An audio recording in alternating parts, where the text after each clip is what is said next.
Good morning, नमस्कार। आज हमारी करंट अफेयर की क्लास में आप सभी का बहुत बहुत स्वागत है।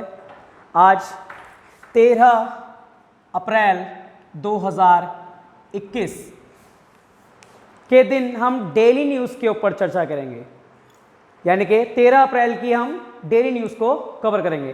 तो चलिए आइए शुरू करते हैं। आज की हमारी पहली न्यूज़ हिस्ट्री के क्षेत्र से आ रही है, तो यानी कि हिस्ट्री के क्षेत्र से है। पहली न्यूज़ क्या है? पहली न्यूज़ है जलियांवाला बाग हत्याकांड दिवस। पहली न्यूज़ है जलियांवाला बाग हत्याकांड दिवस। लिखें, यह दिवस प्रतिवर्ष 13 अप्रैल को मनाया जाता है। यह दिवस प्रतिवर्ष 13 अप्रैल को मनाया जाता है। दूसरा पॉइंट, इस बार यानी कि 2021 में यह 102वां दिवस होगा, यानी कि जलियांवाला हत्याकांड को पूरे 102 वर्ष बीत गए हैं। ठीक है, तो ये 102वां दिवस मनाया गया है। चलिए बात कर लेते हैं अब कि जलियांवाला बाग हत्याकांड में हुआ क्या था। इस दिन यानी कि 13 अप्रैल, तीसरा पॉइंट हमारा 13 अप्रैल 1919 को जलियांवाला बाग अमृतसर पंजाब में जनरल ओ डायर के आदेश पर ब्रिटिश सैनिकों ने निहत्थे भारतीयों पर लगातार गोलियां चलवाईं, जिसके कारण लगभग हजारों लोगों की मृत्यु की हत्या हुई। ठीक है, इसीलिए इस समय जो जलियांवाला बाग है उसे राष्ट्रीय स्मारक घोषित कर दिया गया है। चौथा पॉइंट, राष्ट्रीय स्मारक घोषित कर दिया गया है जलियांवाला बाग को। ठीक है, चलिए अगला पॉइंट, पांचवा पॉइंट की हम बात करें तो पांचवा पॉइंट यानी कि इसी दिवस पर यानी कि 13 अप्रैल 1919 को जो रविंद्रनाथ टैगोर थे उन्हें 1915 में एक उपाधि मिली थी ब्रिटिश सरकार की तरफ से। कौन सी उपाधि थी? सर की उपाधि। तो जब जलियांवाला हत्याकांड हुआ 13 अप्रैल 1919 को, तो उन्होंने अपनी सर की उपाधि वापस कर दी। ठीक है, यह थी हमारी आज की पहली न्यूज। अब हम कवर करेंगे आज की दूसरी न्यूज। आज की जो हमारी दूसरी न्यूज है वो है आईआर से रिलेटेड। आईआर यानी कि इंटरनेशनल रिलेशन। क्या है? भारत और रूस के संबंध। भारत और रूस के संबंध इस समय वर्तमान में किस प्रकार से हैं, हम इस बारे में चर्चा करेंगे। तो चलिए आइए शुरू करते हैं। अभी हाल ही में भारतीय और रूसी यानी कि रूस के विदेश मंत्रियों की एक बैठक हुई। उस बैठक में उन्होंने निम्नलिखित मुद्दों पर चर्चा की। तो चलिए आइए शुरू करते हैं कि कौन कौन से मुद्दों पर चर्चा की गई। पहला पॉइंट, S-400 रक्षा प्रणाली।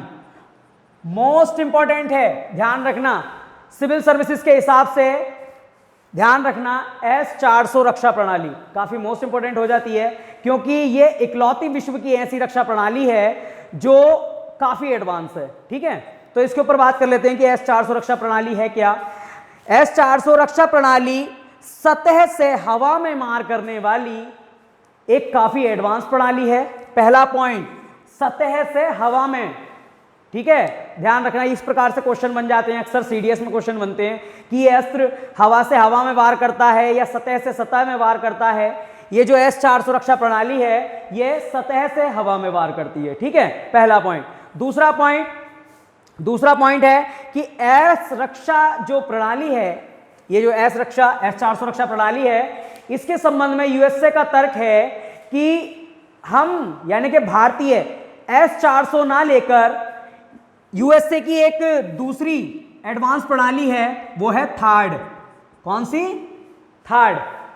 यानी कि यूएसए का यह कहना है कि भारतीय या भारत S-400 जो रूस द्वारा बनाई गई है, हम इस प्रणाली को ना खरीदकर अमेरिका की यह प्रणाली है थार्ड, इसको खरीदें। थार्ड की फुल फॉर्म क्या है? थार्ड की फुल फॉर्म है terminal high altitude area defence. Terminal high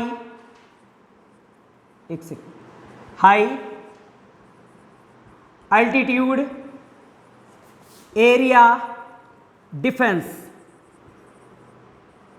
ठीक है, थार्ड की फुल फॉर्म। तो अमेरिका का यह कहना है कि हम रूस की S-400 ना खरीद के हम थार्ड को खरीदें। अगर हम ऐसा नहीं करते हैं, अगर हम रूस की S-400 रक्षा प्रणाली खरीद लें और अमेरिका की थार्ड प्रणाली को ना खरीदें, तब अमेरिका का कहना है कि वो हम पर कार्टसा एक्ट का प्रयोग करेगा। तीसरा पॉइंट, कौन सा act? कार्टसा।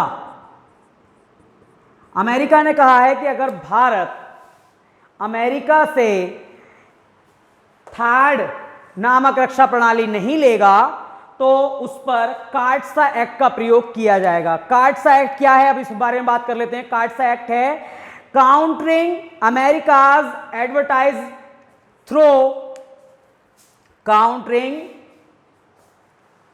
America's adversaries through section act, ठीक है, कार्टसा एक्ट। यानी कि इस एक्ट के द्वारा क्या बात की जाएगी, यह ध्यान रखना, यह क्वेश्चन बन सकता है कि कार्टसा एक्ट है क्या। किसी भी देश पर यूएसए द्वारा अगर कार्टसा एक्ट लगाया जाता है तो उस देश के अमेरिका के साथ जो व्यापारिक संबंध हैं वो उसमें प्रॉब्लम यानी कि समस्याएं उत्पन्न होने लगती हैं, ठीक है। तो ध्यान रखना, यह तो था पहला मुद्दा S-400 मिसाइल। चलिए बात करते हैं अब दूसरे मुद्दे की ओर। दूसरा मुद्दा जिस बारे में बात की गई वो थी अफगानिस्तान में भारत की भागीदारी। अफगानिस्तान में भारत की भागीदारी और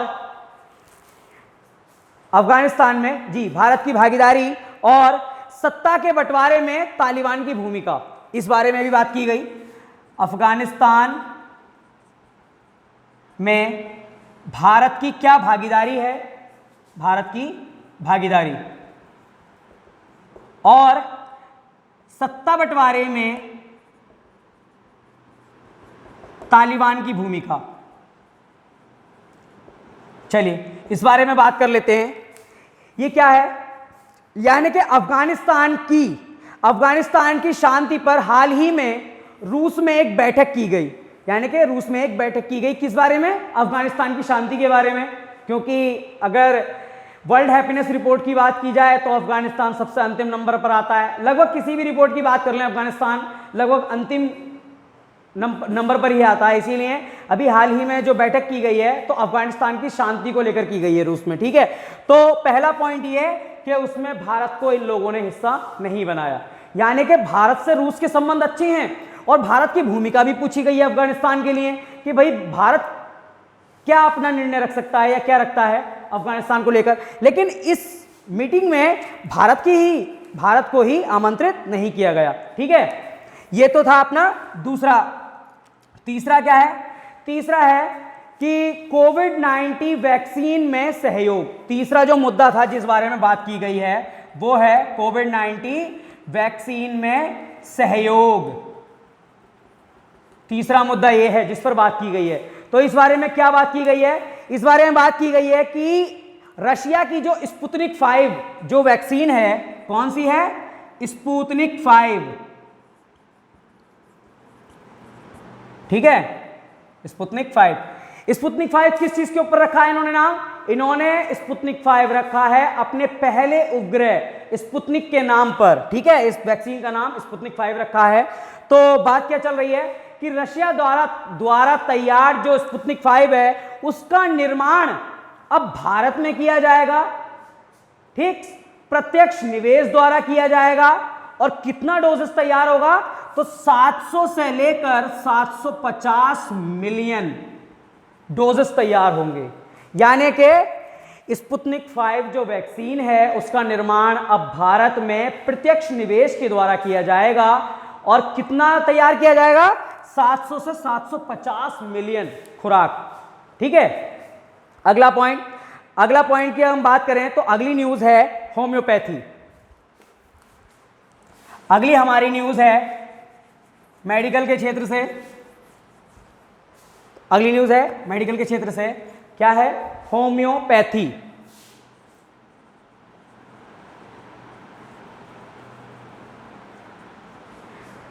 चलिए बात कर लेते हैं।